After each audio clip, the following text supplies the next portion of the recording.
I hit call on my girlfriend's number like I'd done 100 times before, expecting her voice, expecting our usual late-night conversation about nothing and everything. Instead, the phone picked up after 3 rings, and I heard a voice I hadn't heard in 6 months, a voice I'd deleted from my contacts, blocked on every platform, tried desperately to forget. "Hey, Ava," my ex-girlfriend Nina said, casual as anything, like she had every right to be answering my girlfriend's phone. "Before you freak out, let me explain." I hung up. My hands were shaking. My brain was short-circuiting. And then I called back because I needed to know what the actual hell was happening. "Ava, just listen." Nina started again. "Where's Mallory?" I interrupted, my voice coming out sharper than I intended. "Where is my girlfriend Nina? And why are you answering her phone?" There was a pause, and then I heard Mallory's voice in the background, muffled. Nina said, "She's right here. We're at her apartment. I'm going to hand you to her, but you need to stay calm." Stay calm. Like I could stay calm when my ex was with my girlfriend, and I had no idea why. Before we dive into the absolute chaos that was about to unfold in my life, drop a comment telling me what city you're watching from, and please subscribe to help the channel grow. This story is messy, painful, and somehow ends up exactly where it needed to. My name is Ava Chen, I'm 26, and until that phone call, I thought I had my life relatively together. I had a good job in marketing, a close group of friends, a 1-bedroom apartment in Seattle that I could barely afford but loved anyway. And I had Mallory Hayes, my girlfriend of 8 months, who made me laugh, who understood my anxiety, who fit into my life like she'd always been there.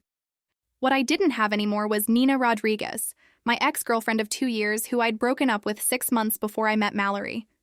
Nina and I had been intense, passionate, and ultimately toxic. We'd brought out the worst in each other: jealousy, insecurity, constant fights followed by dramatic makeups. When we finally ended it, we'd both agreed it was for the best, that we needed to move on completely. No contact, clean break. I'd followed that rule religiously. Blocked her number, unfollowed her on everything, avoided places I knew she frequented. It had hurt like hell for months, but I'd done the work. Therapy, journaling, letting myself actually heal instead of jumping into a rebound. And then I'd met Mallory at a friend's birthday party, and everything had felt different, easier, healthier. Mallory was 27, a graphic designer, tall and blonde where Nina had been petite and dark-haired. She was calm where Nina had been chaos. She communicated instead of assuming. She never played games. 8 months in, I was falling in love with her in this steady, grounded way that felt nothing like the roller coaster with Nina. So when Nina answered Mallory's phone that Wednesday night at 10 p.m., my entire sense of reality fractured. Mallory's voice came through the line, apologetic and stressed. "Ava, I'm so sorry. I should have called you first. Can you come over? I need to explain something and I need you to trust me." "Trust you?" I repeated. "My ex is at your apartment, Mallory, the ex you know I have trauma with." And she answered your phone like it was completely normal. "What is happening?" "I know how this looks. Do you? Because from here it looks like you're hanging out with my ex-girlfriend behind my back." It's not like that. Please just come over, I'll explain everything." Every instinct I had was screaming at me to stay home, to protect myself from whatever fresh hell this was turning into. But Mallory sounded genuinely upset, not defensive. And despite everything, I trusted her more than I trusted my spiral of worst-case scenarios. "I'll be there in 20 minutes, I said. I drove to Mallory's apartment in Capitol Hill with my heart racing, running through every possible explanation. Were they friends somehow? Had Nina tracked Mallory down? Was this some kind of intervention? Was I about to walk into my girlfriend cheating on me with my ex? That last thought made me feel physically sick, because if that was what was happening, I didn't know how I'd survive it. Mallory was supposed to be the healthy relationship, the proof that I could have something good after Nina. When I got to Mallory's building, I stood outside her door for a full minute before knocking. I could hear voices inside, Mallory's and Nina's, both serious. Mallory opened the door. She looked exhausted, her usually neat blonde hair pulled into a messy bun, wearing sweatpants and an old college t-shirt. "Thank you for coming," she said quietly. "Come in." I walked in and there was Nina, sitting on Mallory's couch like she belonged there. She looked the same, dark curly hair, sharp cheekbones, that leather jacket she'd always worn. She stood up when she saw me. "Ava," she said. "Don't," I said immediately, turning to Mallory. "What is going on? Why is she here?" Mallory took a breath. "Nina reached out to me 3 days ago, through a mutual friend we apparently have. She said she needed to talk to me about something important, and that it affected you. I didn't tell you because I wanted to understand what she wanted first before I brought it to you. You've been talking to my ex for 3 days without telling me? I know that sounds bad. It doesn't sound bad, it is bad. You know what Nina and I went through. You know I cut all contact for a reason." Nina spoke up. "Ava, I didn't reach out to start drama. I reached out because you're in danger and you blocked me, so I had no way to tell you directly." I turned to her. "Danger? What are you talking about?" "Your landlord," Nina said. "Marcus Chen. Do you know who he is?" I blinked, confused by the sudden shift. "My landlord? What does he have to do with anything?" "I've been doing investigative reporting," Nina said. She was a journalist, I remembered, at a local paper. "Working on a story about rental scams and predatory landlords in Seattle. Your landlord has been flagged by multiple sources as someone who exploits tenants, particularly young women. Illegal rent increases, refusing to fix safety issues, keeping security deposits without cause, and in some cases, harassment." My stomach dropped. What kind of harassment? Nina pulled out her phone, opened a document. 7 different women have come forward with stories about Marcus Chen. Unwanted comments about their appearance, showing up unannounced, asking inappropriate personal questions. One woman said he had a key to her apartment and would let himself in without notice. Another said he implied rent could be flexible if she was nice to him. I felt cold. "He has a key to my apartment." "I know," Nina said. "That's why I needed to reach you. One of my sources mentioned your address specifically. Said Chen had been asking about you, about whether you lived alone, whether you had a boyfriend. She got bad vibes and wanted to warn other tenants in the building." I looked at Mallory. "Is this why she's here?" Mallory nodded. "Nina sent me all her research. The testimonies, the records. I've been reading through everything. Ava, this is serious. You might not be safe in your apartment." "Why didn't you just tell me this immediately? Why did you need to meet with Nina in person?" "Because I wanted to verify everything before I scared you," Mallory said. "And because Nina had more information she wanted to share in person. Information about legal options, about how to report him, about getting you somewhere safe." I sat down heavily on the couch, my anger deflating into confusion and fear. Has he done anything to me? I mean, I always thought he was kind of creepy, but I figured that was just his personality. "What do you mean, creepy?" Nina asked, and there was something protective in her voice that reminded me of when we were together, when she'd always been the one to step between me and anything threatening. "He comments on my appearance sometimes, asks about my dating life. Once I came home and he was in my apartment supposedly checking the water heater, but he hadn't given me any notice. I changed the lock after that, but I don't know if he made a copy." Mallory reached for my hand. "That's not okay. None of that is okay." "I know, I thought that was normal bad landlord stuff, not harassment." Nina shook her head. "It's a pattern. The women I interviewed all described similar behavior that escalated over time. I don't want to scare you, but you need to take this seriously." We spent the next hour going through everything Nina had documented. The more I heard, the more I realized how many red flags I'd dismissed. The way Marcus always seemed to know when I was home alone. The time he'd asked if I had a man to protect me. The way he'd raise my rent citing increased property costs that other tenants said were fake. "What do I do?" I asked finally. "First, you don't go back to that apartment alone," Mallory said firmly. "Not until we figure this out.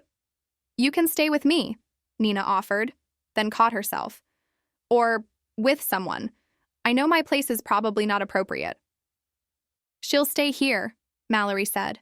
"We'll get her stuff from the apartment together, tomorrow, when there are multiple people present. Then we'll contact a tenants' rights lawyer and file a police report." "The police won't do anything," Nina said. "I've been researching this for months. Without concrete evidence of a crime, landlord harassment gets dismissed as a civil matter." "Then we'll document everything," Mallory said. Every interaction, every violation of tenant rights, everything. I looked between them, my girlfriend and my ex, tag teaming to protect me from a threat I hadn't even fully recognized. It was surreal. I still don't understand why you didn't just tell me this over the phone, I said to Mallory. Why did you need Nina here when I arrived? Mallory and Nina exchanged a look. Because there's one more thing, Nina said, and you're not going to like it. My heart sank. What? I have a source who works in property management. She saw Chen's name cross her desk for a background check on a new rental property. When she flagged him as someone with complaints, she got curious and pulled his history. Ava, Marcus Chen specifically sought out your building. He bought it 2 years ago and raised rents to push out long-term tenants, then advertised in very specific places that would attract young professional women living alone. Are you saying he's targeting people? I'm saying he has a type and you fit it. Asian American, mid-20s, working professional, lives alone. The same profile as most of his other victims. The room spun. So I was never just randomly assigned a creepy landlord. He specifically wanted tenants like me. I'm sorry, Nina said, and she sounded genuinely gutted. I know this is a lot to process. Mallory squeezed my hand. Which is why we wanted to tell you together, in person, so you'd have support. I pulled my hand away, standing up. I need air. I walked out onto Mallory's balcony, the Seattle night cold against my skin. My mind was reeling, not just from the landlord revelation, but from the entire surreal situation. My ex-girlfriend had somehow become the person investigating my safety. My current girlfriend had been secretly meeting with her to protect me, and I was standing here feeling betrayed and grateful and terrified all at once. The door opened behind me. Mallory stepped out.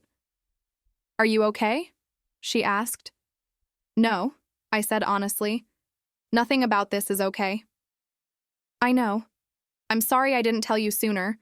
I was trying to protect you from panicking until we had all the information. You should have told me, I said. The second Nina reached out, you should have told me. We're supposed to be partners. You're right, she said. I made a judgment call and I was wrong. I know how hard the breakup with Nina was for you. I didn't want to dredge that up unless it was absolutely necessary. And meeting with her multiple times without telling me, that doesn't feel like a boundary violation to you? Mallory was quiet. It does, she admitted. I justified it by telling myself it was about your safety. But the truth is, I should have been transparent from the start. I'm sorry. I looked at her, at the genuine regret in her face. Are you attracted to her? What? No, Ava, no. Because I need to know. If this is about more than just protecting me. It's not, Mallory said firmly. I don't have any feelings for Nina beyond respect for the work she's doing. But I understand why you'd worry about that, given the situation. I wanted to believe her. I did believe her, mostly. But there was this small part of me that couldn't shake the image of Nina in Mallory's apartment. The two of them talking about me, building this plan without me. I need you to be honest about something, I said. Anything. Did you like that she came to you? That you got to be the one handling this instead of me? Mallory hesitated, and in that hesitation I saw the truth. I think, she started carefully. I think a part of me did feel good about being the person who could help you. About being the stable one, the one you could trust, especially in contrast to your dynamic with Nina. And that was ego. I'm sorry. At least she was honest. We went back inside. Nina was standing by the window, clearly trying to give us privacy but trapped by the small apartment. I should go, Nina said when she saw us. I've done what I needed to do. Mallory has all my research. If you need anything for the legal process, I can connect you with resources. Wait, I said. Can we talk? Just for a minute? Nina looked surprised but nodded. Mallory tactfully said she'd make tea and disappeared into the kitchen. Nina and I stood there, 2 feet apart, in the apartment of the woman I was dating now. Why did you really do this? I asked. It's been 6 months. We agreed on no contact. You could have found a way to warn me without going through Mallory. I tried, Nina said.